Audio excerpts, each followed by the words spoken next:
too. I don't know. He is. So there. This is what it's going to be like. If you come to a show of mine, there'll be just me doing comedy elbows the whole time, choking on my spit. Hi, everyone. Aw. Hello.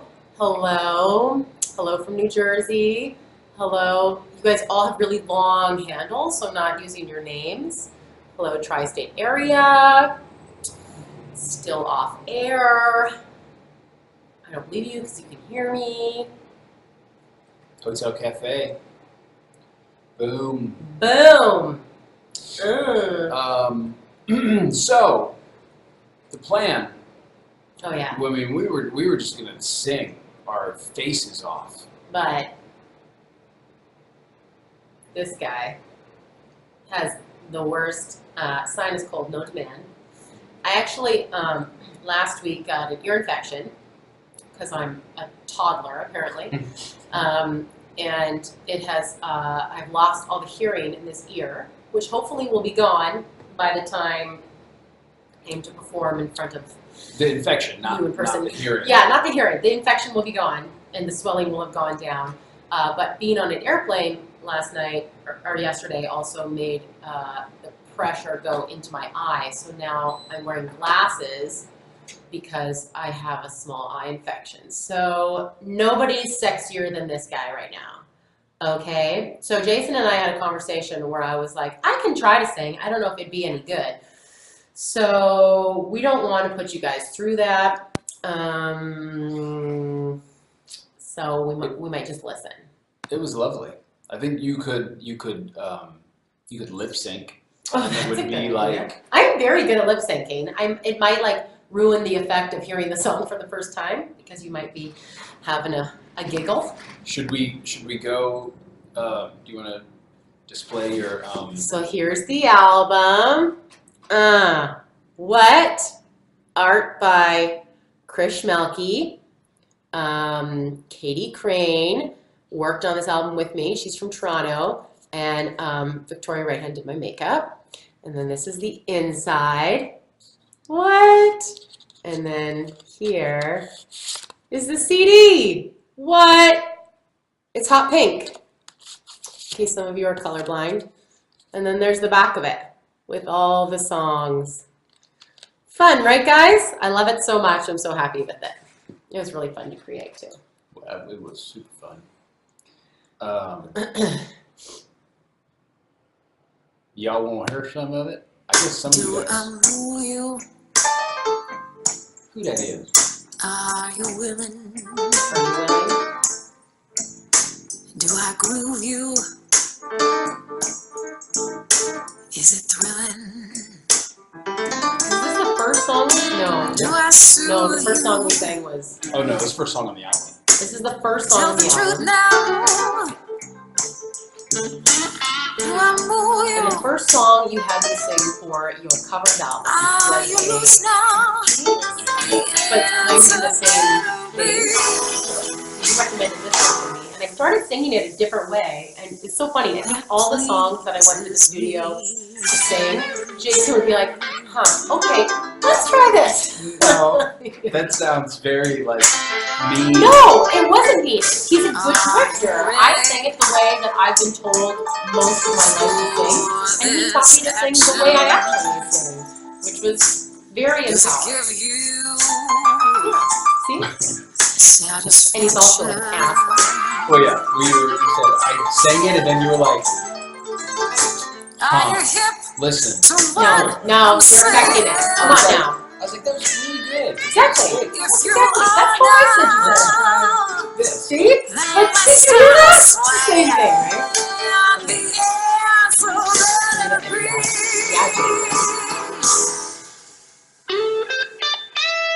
That's Billy. Guys, I can barely hear this. Really? I'm like, do you think they can hear it? Can you guys hear it? They hear it? When I When we're not touch you, do you quiver from your head right down to your Yeah, Billy is so awesome. Like, he he's a true like guitar genius, and I know that If you because he's just like let he'll me be like, know. no, I got something better, or give me some time to work with it. Where I just be like, Don't be blah blah blah, okay, that's done. Blah blah blah, that's done. And he's just like, no, I got a plan, got a plan. So good.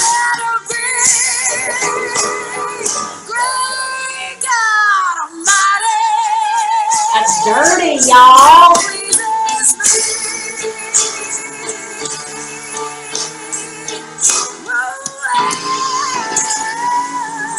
Fun. I will be stripping during that song. And it's the first song. You think I'm joking, but yeah. So you know this one. it's gonna. Hopefully, it's not too cold in the hotel cafe. Doesn't matter. Because that's the first song, and then the whole you just. I get it. One of the funnest parts of producing records for me in Los Angeles is the band that I get to put The together. caliber of Yeah. band. It's crazy. I Billy mean, yeah. is unbelievable guitarist, and we had Rob Humphreys playing the drums. You guys know him from the Station Breaks, and Cooper Appel also from the Station Breaks. He was playing bass, and both those guys are world-class musicians. Unbelievable, yeah. And for the piano player, we were really slumming it. Totally the worst. Where'd you find that guy? I don't know, somewhere on the Grammy. The website. Grammys. Yeah, he's a Grammy award-winning singer-songwriter, piano player named Dave Yaden. And man, it was just. He was in the studio and we were like literally all outside the window of the studio, just like taking videos of him because he'd be like, no, let me do it again. It was unbelievable. It's like something took over his body and he'd just be playing the piano. And that was cool. Like they record all the music in the studio first and then I come in and do the vocals afterwards. And I'd go in and Jason wanted me to come in and do some scratch vocals so that they could build the music with what I was going to do vocally. But also I think he just wanted me to come in to see the process, which was super helpful for me being green at this. And it was probably my favorite part, mostly because like the heat was off of me. But it was just fascinating to watch real musicians work. I mean, I've seen them perform, but watching them work was really, really different. And watching them create stuff, because a lot of the songs on the album, as some of the songs are covers, the take on the song is very creative. And I give a lot of that credit to the band. Yeah, it was fun. I've found in my thus far pretty short producing career, I have a ton to learn, but I love it. The most difficult part a lot of times is when you're working with new singers, not new singers, but new to the studio singers. Right. Just getting over the hump of being comfortable. Oh, totally. Just being able to.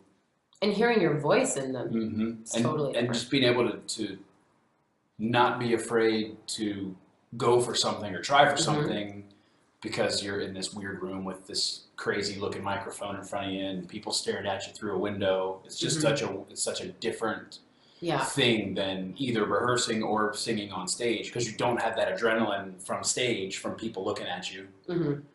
And you don't have the comfort of knowing that it's kind of just going to go away after it's done. Yes. Nobody's going to remember when you don't hit that note. And also the thing that I find fascinating, even listening back to the album, is trying to make the music come alive like you do. Because I am so type A about my work that even when I perform with Saturday Night Special, I always go back and find YouTube videos of it. I'm going, what worked, what didn't work, that note didn't work, you look like you're staring off in the distance, you don't look present here, stuff like that. And so, but even some of those Saturday Night Special performances, when you come alive, that's really hard to get in the studio. Because you are just standing and singing into a microphone. So to give that kind of emotion or performance feel on an album is actually really challenging. And I have heard said that some of the best directors started as actors. At least best in the sense like like good to work with Mm-hmm. because they know what's happening. And I feel like as a producer, I try to do the one thing that I never had when I was working with producers, Mm-hmm. which is I was always the singer, so the producer would kind of pay more attention to the music and all that stuff, which is important. You have to do that. Yeah. But they would always just kind of be like, okay, you got it. Like you Right. hit the notes, you sound good, you're done.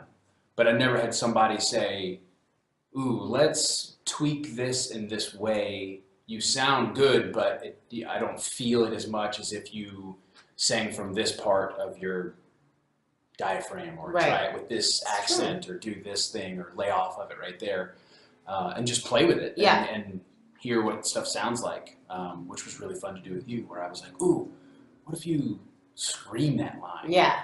You know? You'd be like, well, sing this angry. Yeah. Sing this like you're singing it to somebody in bed. You give me really I good did. ones. I did.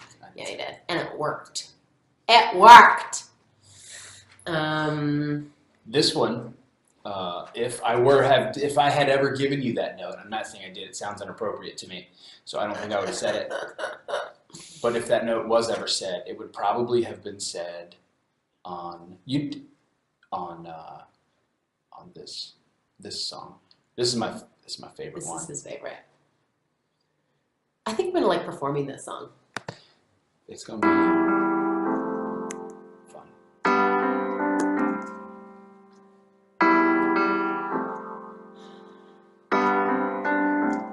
Oh, it's you.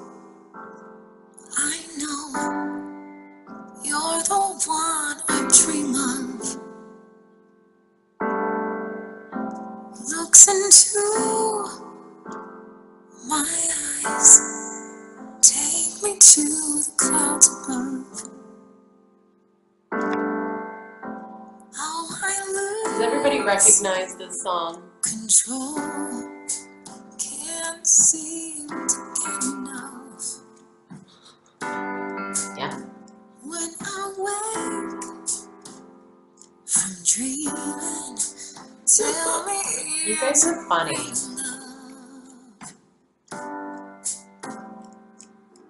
how will I know if you really love me? The cymbal swell, you know, the Yeah. thing. I can see Rob Humphreys in the studio doing that, and he did it exactly like you would think Rob would do it. You know what I mean? We went through and he did the whole drum track, and then we went through and he did the percussion stuff, and then he was like, ooh, and he was like, what about this? And he kind of figured out the perfect spots for it. But then he went in and he did it with his hands to kind of build the swell, and he would do. Such a showman. Oh, I love him. I remember when we talked about this song,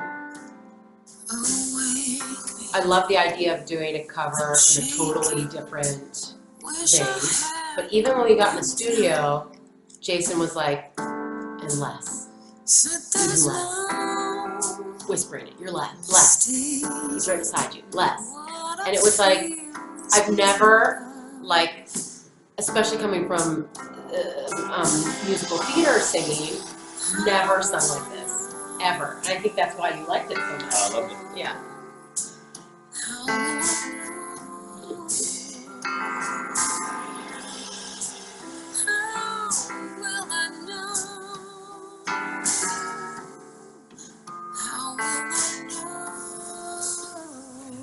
Reading all your guys' comments are super funny. If you really love me, I say a prayer with every heartbeat. I fall in love whenever. This is the last song on the album. Mm-hmm. So it'll, I think, be the last song I sing What you know about at these. the Hotel Cafe. How will I know if you're thinking of me? I try to You know what's not popular? but I'm too shy. What? Can't speak. Oh, is that what you're reading? Fucking cue ball here? May I? It's because you guys aren't feeling it. Shit, that's dope, y'all. It's dope. And if you were in Virginia, you would know how bloody hot it is. He's actually just being smart. Summer cut. Summer Summer trim. cut. I love that song. Mm-hmm. I listen to it a lot. It's been your favorite from the beginning. Yeah. And not mine. However, I was in Saskatchewan going over all the songs, singing them, and I never sing that one because I'm like, I don't need to practice vocals on that one. Like the vocals they're easy because you're kind of whispering it. And I was like, oh, this is actually a really fun song to sing because you're performing it less and I don't know, emoting it more. Mm-hmm. Yeah, I really like it. I think it's going to be one of my favorites to perform. Now, Y'all. should we go from the there to there? Go from 1 to 10? Yeah, I mean, are you guys a 0 to hero kind of peeps? Mm-hmm. Let's see an answer. All right. Now, after this song, I say we take some questions. Oh yeah. All right. Sasha Velour. Who's Sasha Velour? Mini. I I didn't don't know. understand any of those words. I mean, I know them all separately. Turn it to 11. What?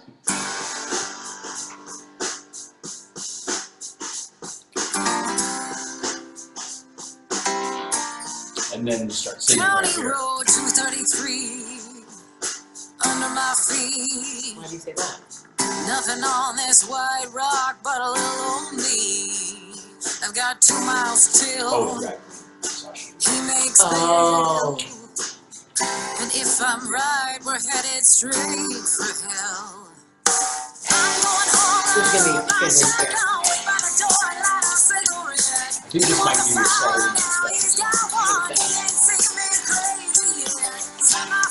Good old rock song. Actually, In fact, he kind of leans in more to the rock than the country. yeah. Miranda Lambert's. Well, it's 10:30. Another 6 back in. Can we even know this And I song? can feel the rumble Jason. like a cold black wind. He pulls in the drive, the gravel flies, but he don't know what's waiting here this time. Fun fact, this song almost just make the album. Yeah. And I don't know why. I think they were just like, It didn't. It hadn't landed where we wanted it. yeah. A lot of times when you're making records, it's a crazy process because you know what the song could be, but for some reason it just doesn't.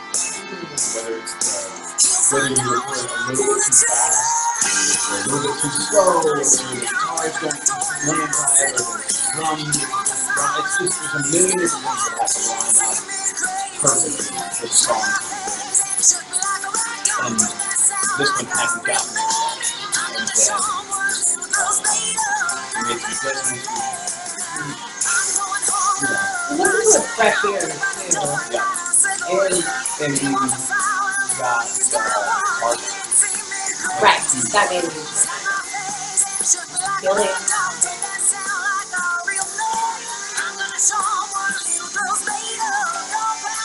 And also, remember we had we were in England, and we gave that all the music for Rich to listen to. It was a very you're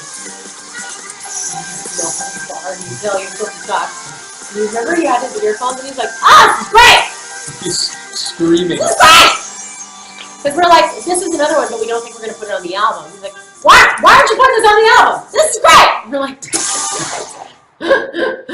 Lower like, the "Oh, that's volume of your voice. what? It was so classic. It's like we'd be in mid conversation with each other, and he'd just be across the table, and he'd be like, "Oh, this is great! It's great!" Totally, just completely oblivious Yeah. to everything that was going on in the room. Rich in his own world, acting as if everyone in the room was just watching him listen like this. You know what I mean? Like we were just like waiting for him to say something, and he'd be like, oh, the guitar's right here. Yeah, yeah, that's and like and we were all just in a Just, like, completely other conversation down talking and about something. listening. We're like, oh yeah, okay, yeah, that's. Why is this on the album? So we put it on the album because Rich yelled. Rich's fault. Yeah. But yeah, now that it's on the album, I'm like, oh man, imagine if we didn't put that on the album. I know. It's So we switched. We're doing. We wanted to have some component for charity associated with the album, but it gets a little bit difficult with the accounting to like take one song from an album and do something charitable with it because everything gets kind of lumped in together. So we took one song and there's going to be a campaign on stands. Yeah. That a percentage For a will single, go yeah. to charity. So that was going to be the single. But then when we finished it, we were like, no, this needs to be on the album because it's almost like it's also the most raucous. Yeah. And it's kind of the only and that's what Rich was saying. He's like, this is a good old fashioned rock song. You got to have a good rock song on there, and it will be the perfect thing to sing at Saturday Night Special. Yeah. Yeah. Questions? Let's take some questions, y'all.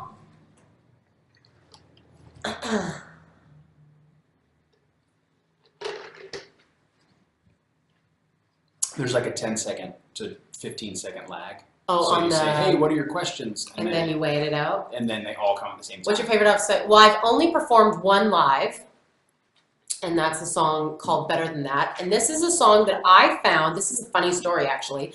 I found this song on Instagram because an influencer I follow on Instagram was at this singer's, whose name's Suzanne Santo, was at her concert, and she Instagrammed this song, and I was like, that song's fucking beautiful. And so I went on Spotify and found that song, fell in love with it, really identified with it in some strange ways. And then I sent it to Jason, I'm like, hey, do you think I could cover this song? And he was like, where did you find this? I said, on Instagram? And he's like, this is my friend. And so he just asked his friend if we could cover her song. Yeah. And we did. It was a strange moment. Suzanne Santo, who's an unbelievable musician, when she first moved out to Los Angeles,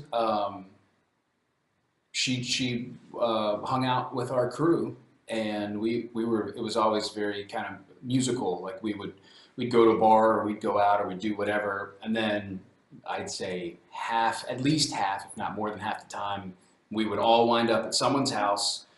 And the guitars would come out, and we would just jam. And from the moment I heard that girl sing, I was like, I love your voice.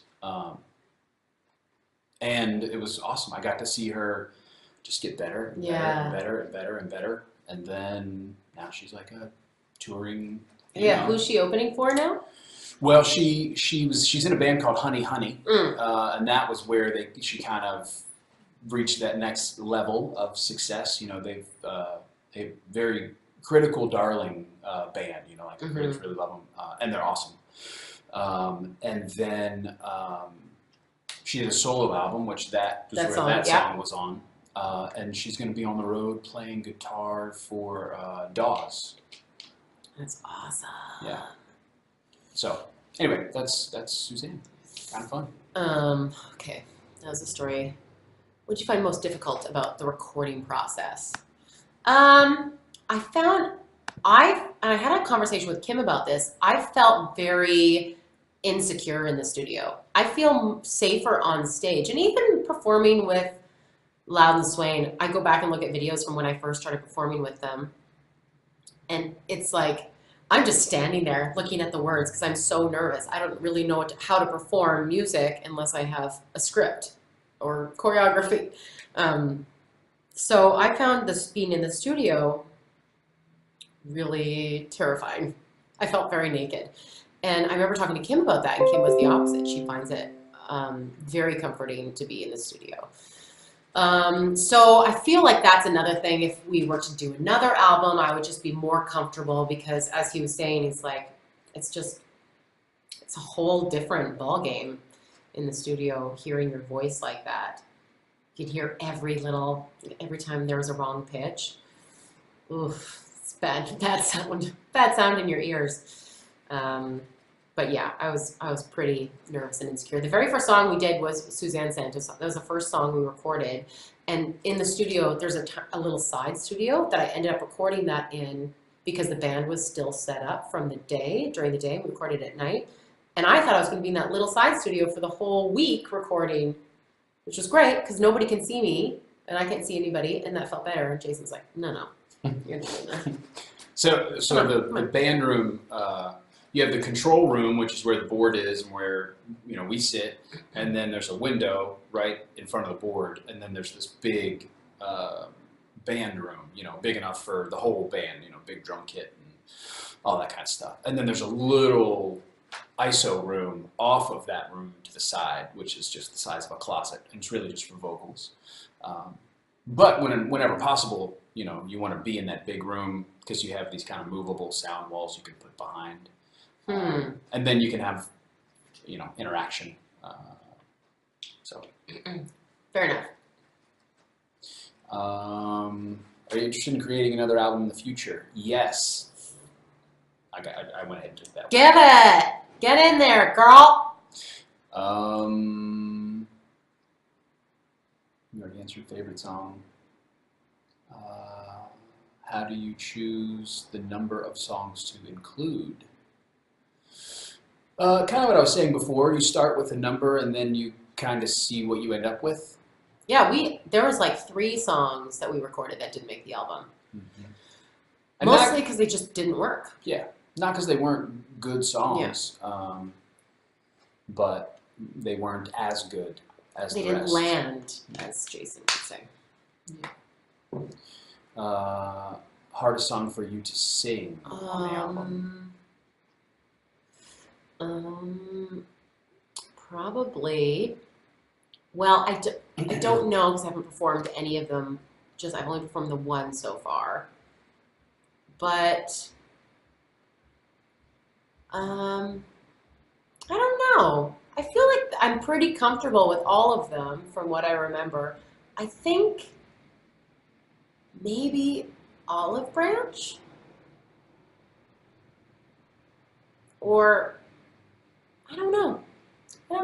I remember these ones all working out pretty well, but I remember there being struggles I'm just looking at the CD right now, with all of them. Little struggles that I hopefully overcame. Was there a song that you wanted to record and I said no? Okay, first of all, nobody tells Phoebe what to do. True that. So True that. if Phoebe wanted to sing a song, she would sing that song, and then perhaps I would gently suggest that song did not land like we wanted it to. And that did happen. But there weren't any songs where she was like, ooh, I want to do this song. And I was like, no. No. He let me try everything. And then pretty much everything that he thought wouldn't land, didn't land. Because I sabotaged. Saboteur. No. Will it be on Spotify? Yes. Yes. Favorite day in the studio and why? Well, you already said that, right? Yeah, I think it was when the band was there, which was the last day the band was there, I think. The room that I described, the big room that you can see from the control panel, the whole band was set up in there. Well, not the piano tracks. I got Dave to lay down the piano tracks beforehand, and then I brought those in, and we had the drums and the bass and the guitar all set up in the main room. I was wondering how technical to get. So you can't record all the stuff that makes noise in the same room because then all the mics would be mixed up. So the drums were the only thing making noise. The bass was a direct line in, and the guitar amp that Billy was using, we ran a line into that ISO room that she sang in. So Billy was playing guitar in the room with the drums and the bass, but the sound was in a different room, and we had that mic'd. I really like to set that up for the band because I feel like the energy that you get when you're playing with Totally. other people is just you can tell there's more life there. So the day that she's talking about, she was in the control room with me and Zach. Where they were listening. Right, and we were listening to the band, and she was singing into like a performance mic, like a 57, the kind of mic you use on stage, and she was just singing scratch tracks so that the band could play off of what she was singing. Yeah. Yeah. And then it's also like, I love the camaraderie of it. I always say this, like, I love the feeling of everybody working on one thing. Mm-hmm. I don't know, it's just more fun. Yeah, that was a super fun day. Everybody was hanging out. Yeah. And then the last day of the band, which was actually the same day that you were there, Dave, the piano player, Dave came in because there were a couple songs we wanted to try and get live piano sounds for with everyone. And so he came in, and that was a really fun day too because everybody was just in the zone. You know, everybody was contributing, and let's try this, and what about that? Yeah. And, ooh, what if there's a That's better what I'm talking about. Like chord when it here. gets all people get all passionate and nerdy, and you're like, oh, we're making music. It's fun. Yeah, it's super fun for me too to be around that caliber of musician because, you know, we were that day recording a song that I wrote with Aaron and Emma. Yes. And at one point, Dave kind of looked up from the piano, and he was very nice about it. Yeah. He was like, "Is it cool? Does it offend you if I suggest something here?" And I was like, "Oh, no. Suggest away, my friend." Away. And so he and the whole band kind of went back and forth, and they were like, "What about this chord in the bridge instead of this chord? Because then it gives the bill." And they kind of total nerd out music thing, and I was like. Also, when Emma came in, which I think was the second last day, maybe. Emma, who wrote the song he's talking about, which is "Good Love," co-wrote it. She came in to sing some backups, and Emma is like an unbelievable vocalist, and the stuff she does on it is like nothing I have ever seen. I was just like watching her, and I was laughing because the stuff her voice can do is so bananas. It's like a synthesizer. Yeah, and she also helped direct me a little bit on that song, which was super helpful. And yeah, she's also very talented, and I'm very grateful for her. Yeah. Fun, guys. Once the album was done, who did you share it with first? Me. Herself. I've had a lot of questions. You've had a lot of questions about you touring in Europe and/or playing at Eddie's Attic or Rockwood in New York. I mean, I think yes. We think yes. We don't have any plans to any of that. I mean, I'm going to Rockwood in Germany. We're in the same person. But I will pony up to every wagon I can. Is that the same? Sure. Is that what y'all say down here?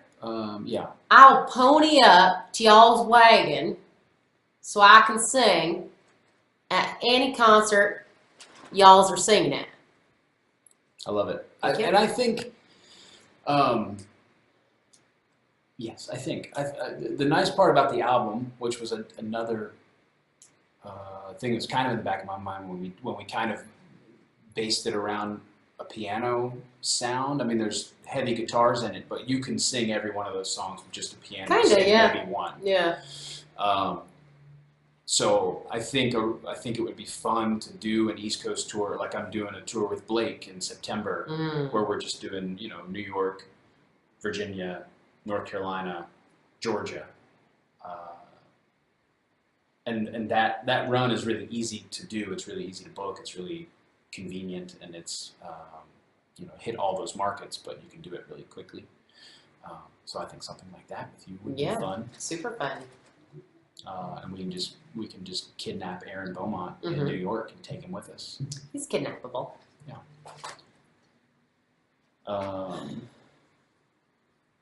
So many questions. Oh, by the way, the top tipper, we're going to Skype. Oh, yeah. Yeah. Today? Yeah, right after this. Woo woo! In 15 minutes. Well, probably 20 minutes. Pee break. Yeah. And right now, Nancy Davis is in the lead. Aussie girl who at the moment is abroad. Oh, Aussie girl abroad. Didn't she come to the? She did. Yeah. Yeah. She came to the studio. She's a close lunch. second, and Tina Gilbertson is not far off as well. So Killing it, y'all. we'll chat with one of y'all. Music video. Let's do a music video. I'm in. Let's do it right now. I know a good director. Yes. I think Rich should direct your music video. Absolutely. Just those headphones on. That's great. Back to ones. Let's do it again. How do you take care of your voice since you sing so much?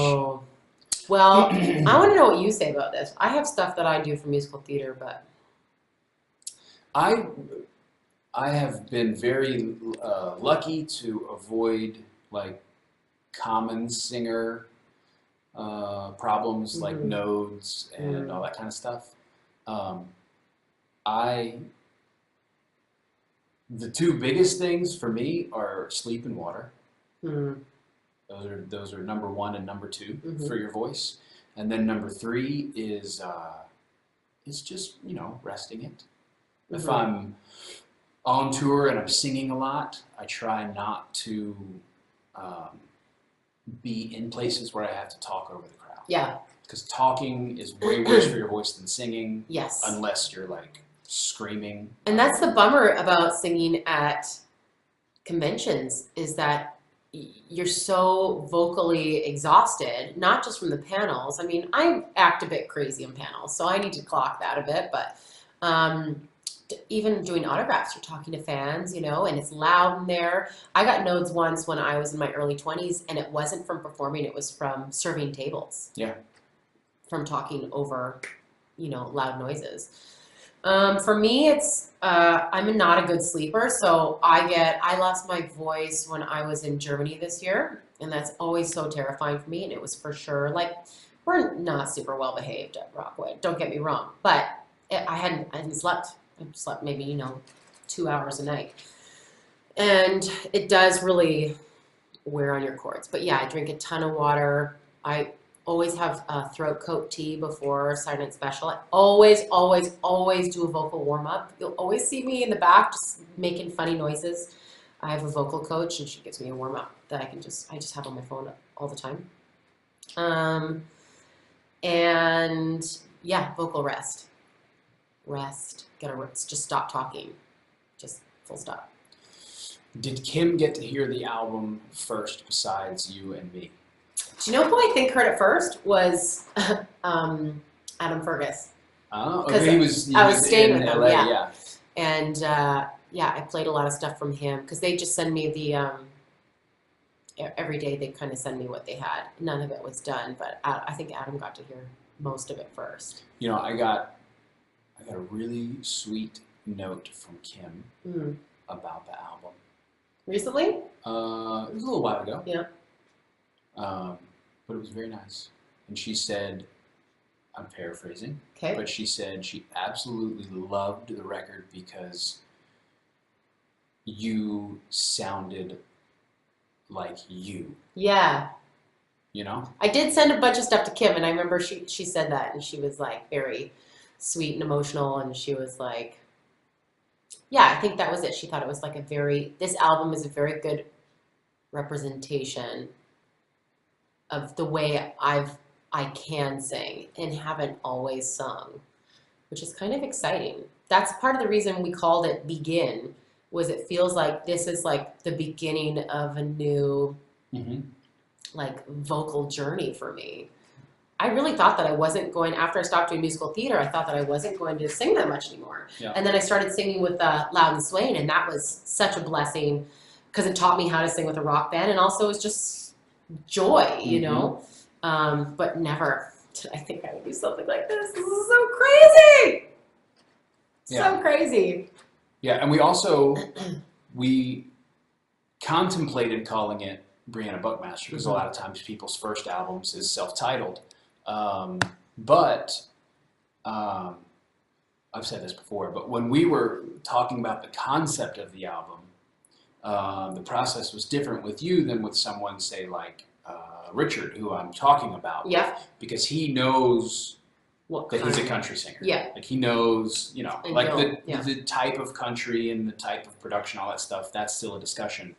But for you, when I was like, well, what do you want to sing? You were like, Because I've always sang so many different styles of music Yeah. because of the musical background I came from.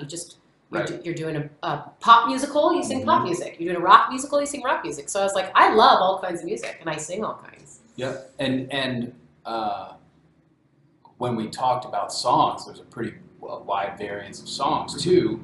And you were very trusting and very open to my suggestions during the process. And I think if I had said, we're doing a blues album, you would have said, okay. Yeah. Or if I had said, we're doing a pop album, you would have said, okay. Yeah. But I definitely didn't want to pick that for you because it's such a personal expression. Yeah. So we have kind of a variance of songs on here intentionally so that she can kind of sing. They're not so different that they don't belong next to each other, but it's a little bit of a variance. And so once you get out there and sing all these songs, then you can be like, you know what? I'm going to do a blues album, or I'm going to do a rock album, or I want to do whatever.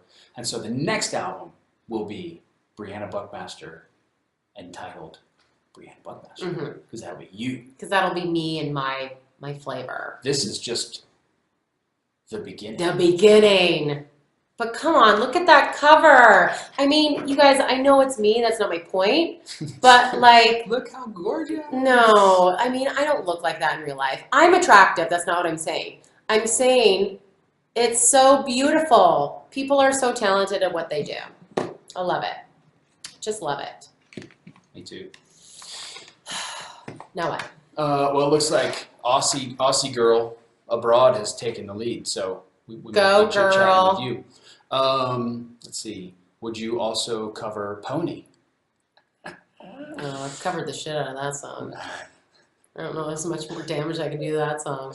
That song's been. You'll be in Germany. We'll see you there. Mm-hmm. Vinyl, maybe.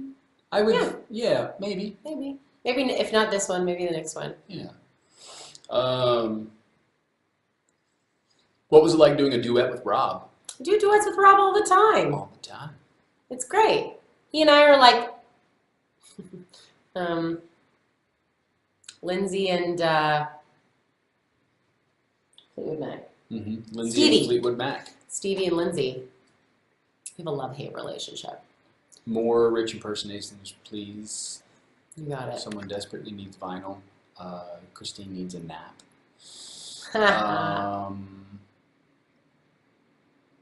No one sleeps at Rockwood. True story. It's true. That's why it's the best party in town. How's the ear infection? It's not infected. It's just I can't hear anything. That's why I'm talking like Rich right now. What? It's just swollen. Like my eardrum is swollen, so I can't hear anything. See you in a few hours. All right. Oh yeah, we do have another Stageit at 6.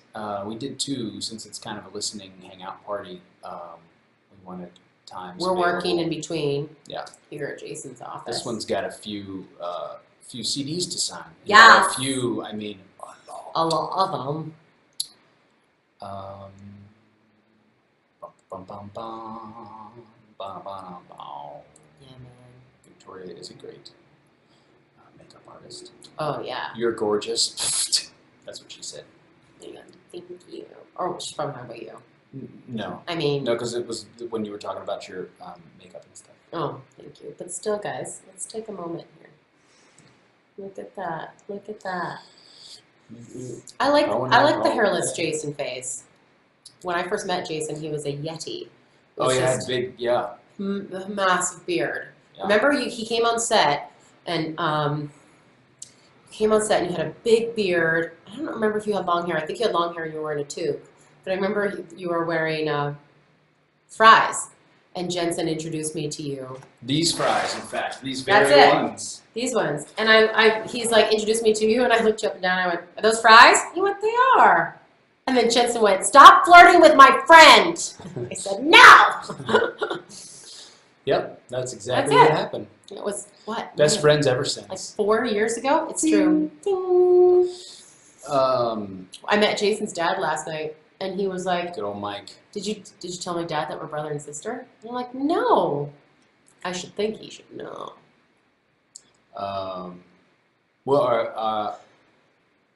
Let's see. All right, we're all caught up. There was many questions that we missed and Sorry, y'all.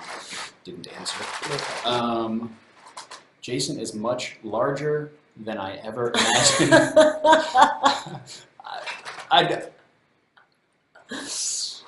I'm just gonna. Was that the Yeti comment? I meant the Yeti was like in the hair. Like he's like a Yeti, like a hairy beast of a man. I'm not. Not currently, but when I met you, it was like there was a lot happening. But look at that little baby face. Don't you want to see some of that shit, yo? Rob Benedict, who always has a beard, shaved it for a role one time, and the reaction was swift and fierce. And He loves those kinds of reactions. But they weren't. Everyone was so sad that he shaved his beard, and the comments kept saying like oh, or blah, blah, blah. And at one point he was kind of joking, like we would kind of make the joke that everyone was doing that, and then at one point someone said it to him, and I was like, I got this, buddy, and I was like, that's his face, right? The person's like, no, I know, I do. Or So that now- he can hear you. Yeah. And so now that's always our joke. Because we all have beards now. Whenever anyone shaves it, somebody's like, "Oh, I miss the He has the beard." beard. Somebody else will go, that's his face, right? I remember I used to, that was last year at VanCon, like a little over a year ago. And he shaved it all off because I think he was doing that CSI. He was doing some TV show. Mhm. He shaved it all off. And he looks like such a different person. And I kept through the whole convention just calling him Other Rob. He loved it. He loves my jokes. What's Jose's favorite song? It changes all the time. Depends what we play most of. Valentina always wants to hear the songs in the car. I think Valentina's favorite song is Olive Branch because Valentina loves Rob. And so that's Rob's song. Rob wrote that song. And she always wants to play that over. It's also got like a good beat to it. Mhm. Yeah, that's her favorite song. Jose's changes all the time. We're done. That went so fast. Oh, It wow. went so much faster than when I played music. When we were like, what are we going to talk about? And I'm like, I'll just keep yammering on. We got time for one last question. Criminal Minds. Got it. Thank you. Valentina seems to love all your friends and your friends' children. Oh, yeah. Because we're hanging out with Jason's family while we're here. And they're just like, Valentina and his kids. They're like, bye, guys. Yep. Well, all right. We'll So see you. cute. The flight song. Yeah. Come back for dinner. What has the whole experience meant to you? Meant to you. Oh. I said I wasn't gonna cry. Oh God, my eye infection. It's, for me as an artist, I recognize this is a great thing about me as an artist, and a detrimental thing is that I'm very impulsive. And I say yes to lots of stuff because I have this fear of being bored about everything in my life. I'm terrified of being bored. So I'm always trying to do new things, whether I can do them or not, whether I'm allowed to do them or not. I'd rather get in trouble than not try. So doing the album was the same thing. I'll never forget. I was in LA, this was about a year ago, March, and I was recording bye everyone. It's really great. It's a great opportunity, and I'm glad I get to do something that I didn't know how to do.